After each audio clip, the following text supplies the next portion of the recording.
YouTube completely talked me into buying these products. So these are the kind of products that you see all over YouTube, and I'm going today to tell you, what does Anwen think? What does she think? Let's go. So I'm going to begin with the Laura Mercier, like caviar, Mercier, I don't know. The Laura Mercier, I can't say it properly now. This is a translucent setting powder. Now, I totally bought into this because every single person that talks about beauty stuff and does makeup tutorials on YouTube was raving about this. And I previously have been using my NARS, well, I don't really know what it is. NARS something powder? What are you? Where are you?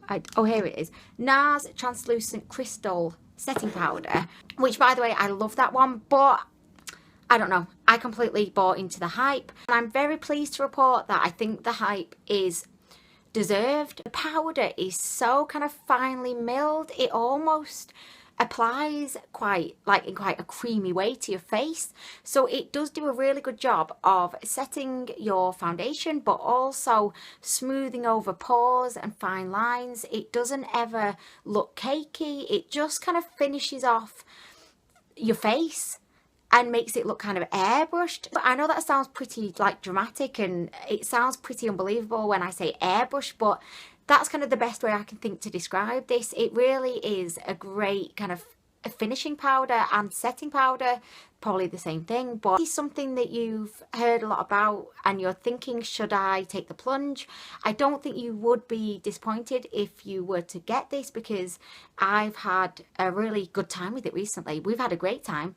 It's like my best friend. Like, hey girl, hey. Okay, so the next product that I've been trying out is the MAC Prep and Prime Spray. I'm sure, again, this is a very familiar sight to you, although this is like a little tester size. This is like the, I don't know, the Anwen version, who doesn't want to spend all the money buying the bigger one before she knows if it's good or not.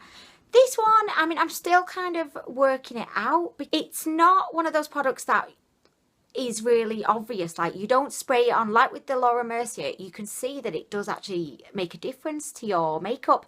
This one isn't so much like that. However, I must say I really love the whole process of just kind of spraying it on.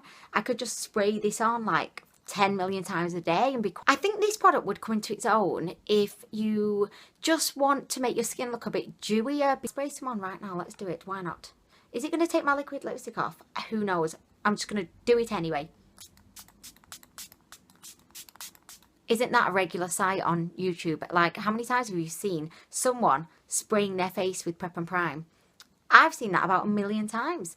I mean, I don't dislike this, but I find that I have to kind of be wary of my eye area because it can make my eyes sting if I spray it and it kind of goes into my eye. All in all, I mean, I'm still testing it out, but I've not been disappointed by it. I'm just kind of still searching around for its kind of, you know, I'm still searching. I mean, it definitely doesn't do anything I don't like. It adds a bit of kind of dewiness to my skin, so I'm not hating it. Will I buy the full size? Maybe. I don't know. I've not decided at this point. Probably will though. Probably, yes. The next product is like, this is like the tiny Anwen show. It's like the products that you're used to seeing on YouTube in tiny form. Clinique Beyond Perfecting Foundation and Concealer. And I have a sample. This is not the full size because that would be so disappointing if this was the full size. I don't like this, and I've tried it so many times. I've really tried to like it. I did a first impression on it, and someone commented saying that I'd put far too much on. So then I tried it with not that much, and it just doesn't work on me. On camera, it looks beautiful, and I have worn this on camera a few times because it just looks really nice on camera. However, in person, on my skin, it just doesn't work. It doesn't like my skin. We're just not friends. We don't like being on my skin for some reason. I don't know what my skin's done to offend it, but it just doesn't like being there. It says, no, this is a hostile environment for me, and I'm just not going to look good on your skin. That's not to say that it won't work for you, and if you really like this, then that's wonderful. You know, I really like avocados, and some people don't like avocados, and that's just fine because not everyone's going to like avocados. But anyway, back to the foundation. It's just not for me, and I've really tried. Like, I've really tried with it. Okay, so sticking on the disappointing foundation train, we've got the Revlon Colour Stay. Again, this is like a cult favourite here on YouTube, but it just doesn't work for very similar reasons that the Beyond Perfecting doesn't work. And I feel like this would probably be a good dupe for the Clinique version. It fails for me in all the same ways that the Clinique one does. It looks cakey, it kind of clings to dry patches, it makes me look about 20 years older than I am because it sits in my fine lines.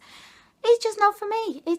Okay, so the next product is by Too Faced, and it's the Melted Matte Liquid Lipstick in Child Star. I absolutely love the shade of this. It's like my perfect shade. However, it just doesn't last. I've done a first impression kind of wear test on this. I'll link it below.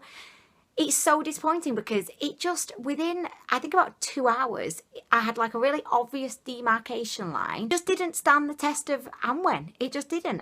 Do I just like do crazy things with my lips that other people on YouTube don't do? Do they just sit like mannequins all day? I'm not saying the whole of the Melted Matte range is bad. It's just that this one was terrible, and it's a shame because the colour's great and I might wear it just for filming, but I would never have the balls to be wearing this to work and having to spend every second of the day worrying about how bad is this looking on my lips right now. Girl, ain't got time for that. It's a Too Faced, again, Too Faced. This is not like the Too Faced hate train here coming through. Choo choo! Too Faced, we hate you! That's not it. This is not it at all. I like Too Faced. I do really like them. But this is the Better Than Sex mascara. It's very hyped up here on YouTube. Loads of people seem to love this, and I love it too. I do. I really love it. I think it looks great. However, it smudges. I don't want to look like a panda. If I wanted to look like a panda, I would get dressed up as a panda. I would put the black around my eyes and everything. If I want to go to like fancy dress, like as a panda, wear this because it will smudge under your eyes and you're going to look like a panda face. If anyone's tried the waterproof version of this, please comment below, let me know. Does that smudge? Does it still give you the same like lovely fluttery voluminous lashes? If so, I'm buying it. But this one, I just can't. I can't. I do still wear it though because I do like the look of it. It's just, I always know this is going to smudge. So it's hyped up to death and it's worth the hype. But I think it should have a caveat even written on the bottle.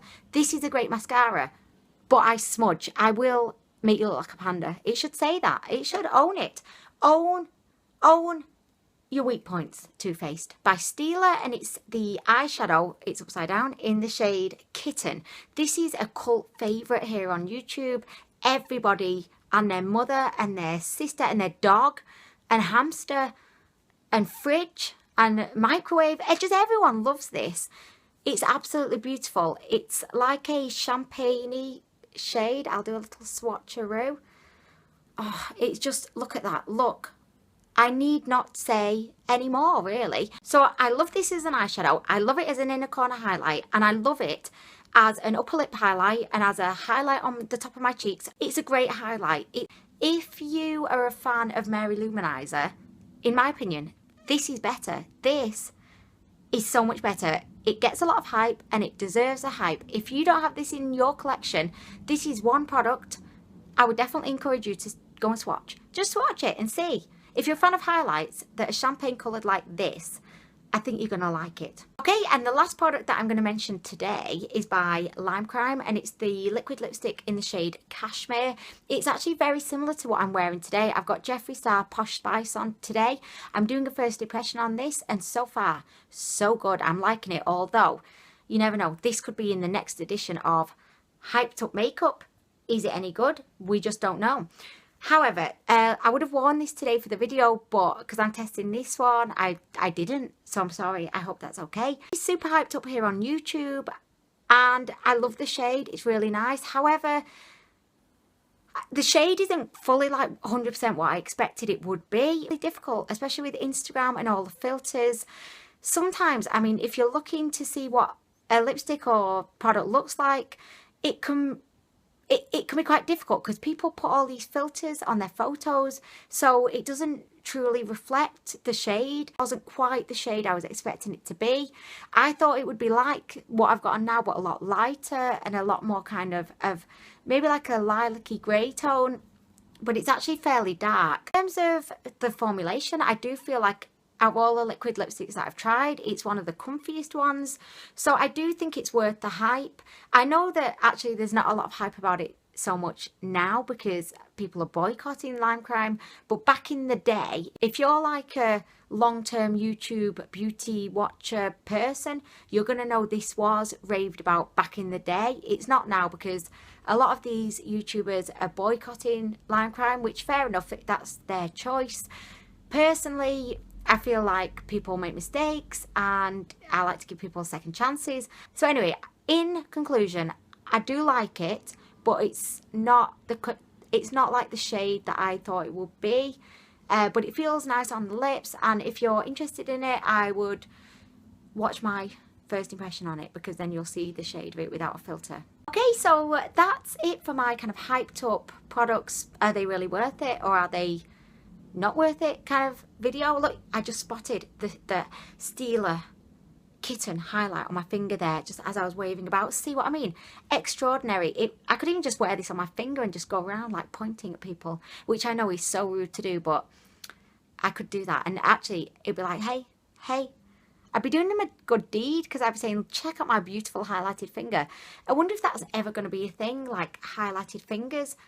I think, right, 2 years time, YouTubers, you're going to see like Desi Perkins, you're going to see Jacqueline Hill with highlighted fingers, and that's going to be like the new thing to do, and maybe Knuckles as well. So anyway, that's just something, I'm going to make that like an actual speculation here. But anyway, I'm going to go now. I hope you've enjoyed this video. Let me know down below if there are any hyped up products that you've tried. If you think, are they hyped up? Are they worth it?